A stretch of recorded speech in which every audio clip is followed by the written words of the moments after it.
Welcome back, part 4. We're going to get into how to deliver an amazing experience, how to make a powerful offer to enroll people into the big back end, and how to retain clients for years. Let's do this.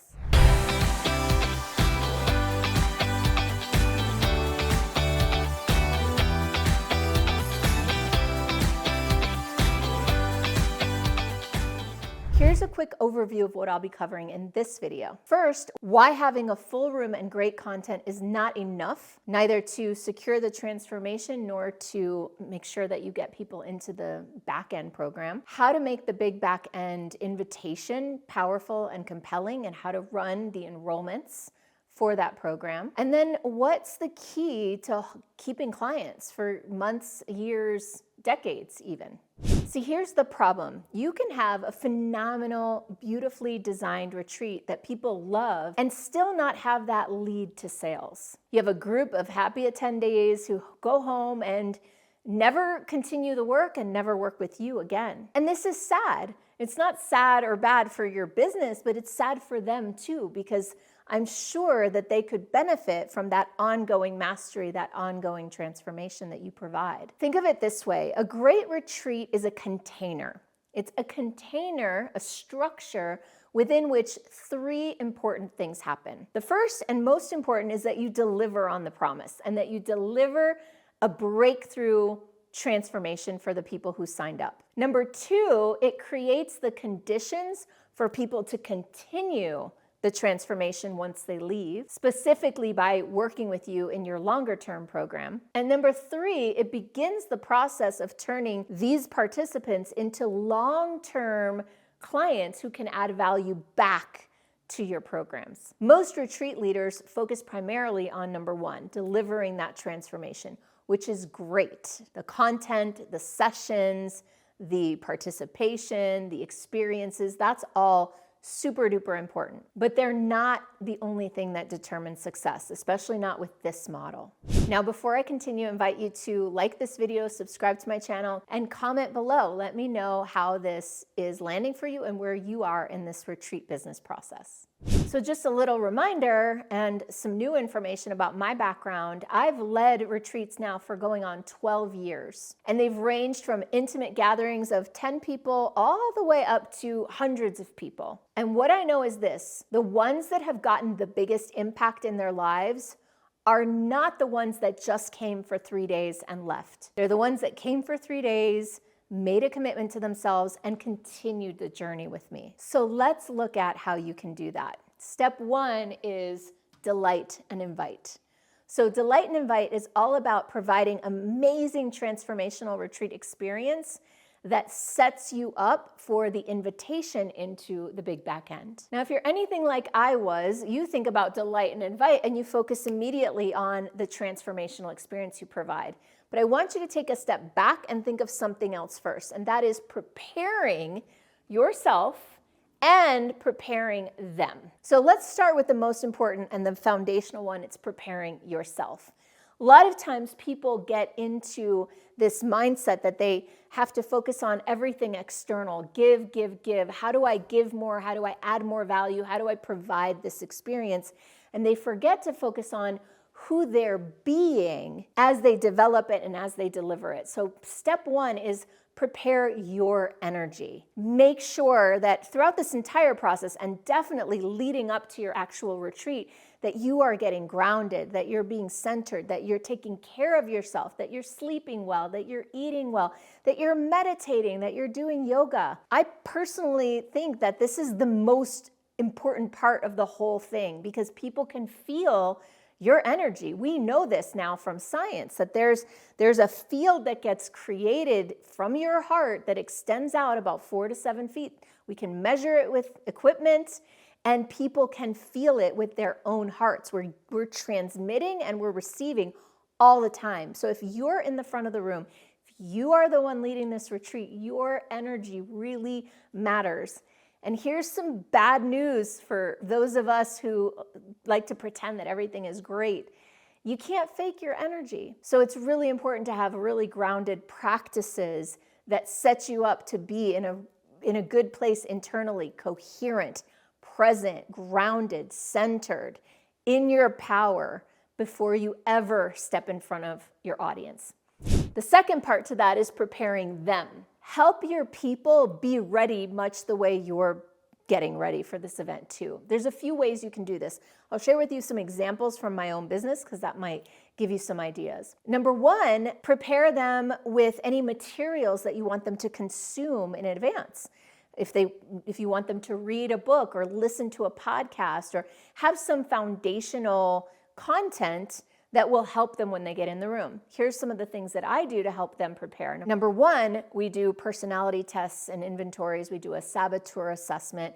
We give people these tests so that they gain more self-awareness and we understand them better before they ever step into our retreat. Another way that I've started asking people to prepare themselves is on our prep call, I'll invite them to a meditation practice for the week leading up to the retreat. Another thing we do is we do an intake form on Jot Forms. It's really simple. I think it's even free. And we create an intake for them to share with us what are the challenges in their lives, what are the problems, what is the business model that inspires them, who has a business that they're inspired by.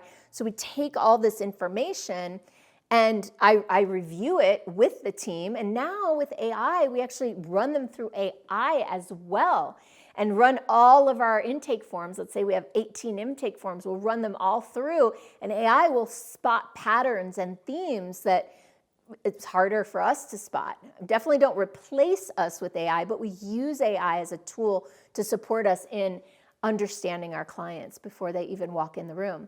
And then another thing we do is we provide modules for them to do prep work, so that they're doing some basic work before they come in so that I'm not teaching in the retreat, so that it's not me up there talking, which kind of brings me to number two on this one, which is delivery formats mix.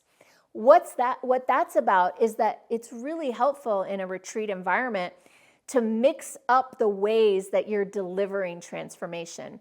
You don't want to just have one way, like one person in front of the room lecturing. I'm sure none of you would ever do that. Think about mixing it up. Like in my retreat, we start day one with a circle, and I am doing a conversation with them.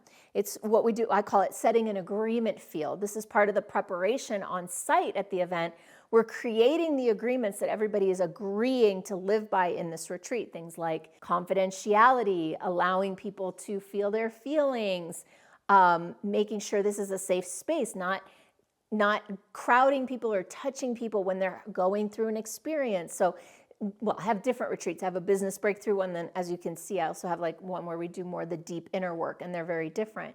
But we start with content or start with agreements, move into discussion, then we do sometimes dyads or triads or quads. We'll break out into smaller groups for deeper discussion. Then I get them out of their seats and we're going somewhere. We'll do a hike or we'll do an activity together that's physical, getting into the body. There's this whole, really an arc of transformation. And by the way, I have a whole video about how to create an arc of transformation at an event.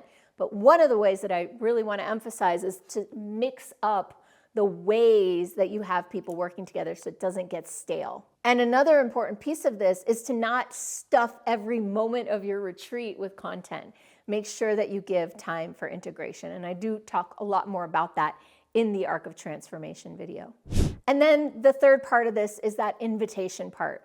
Make sure that you have your offer designed and that you deliver the offer sometime during the middle of the event, not the end of the event. This is really, really important. Most people think of offers as going at the end of the event. Like you give this amazing experience and then right before you say goodbye, you're like, and here's my offer.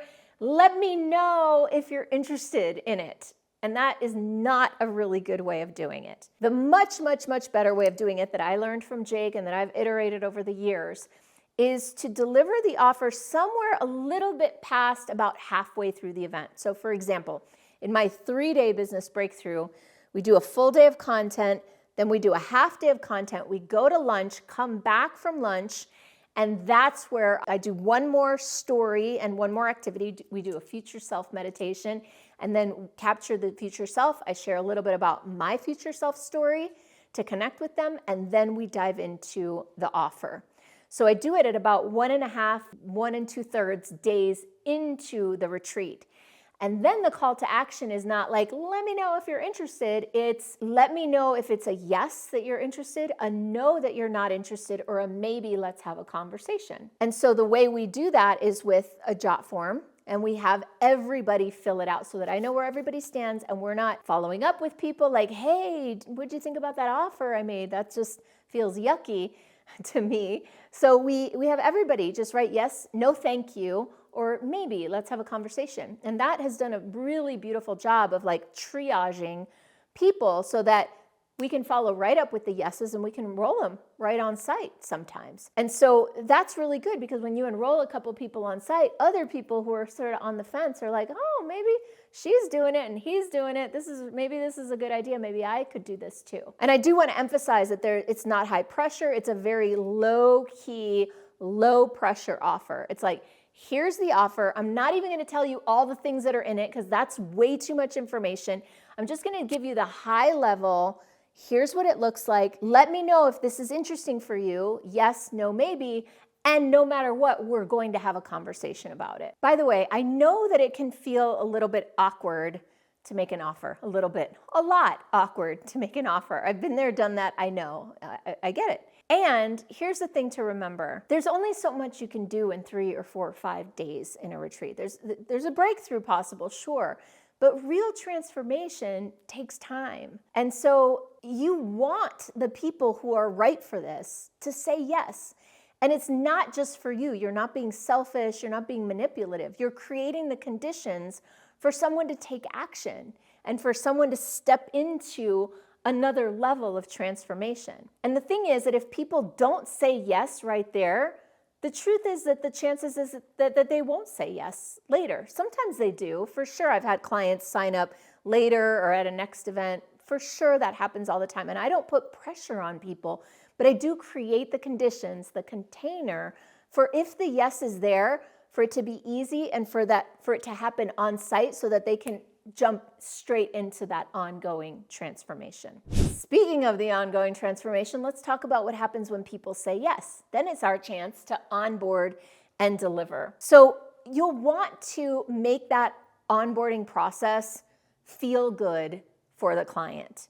So right off the bat, I mentioned it earlier, when someone says yes, my advice is for you to celebrate them.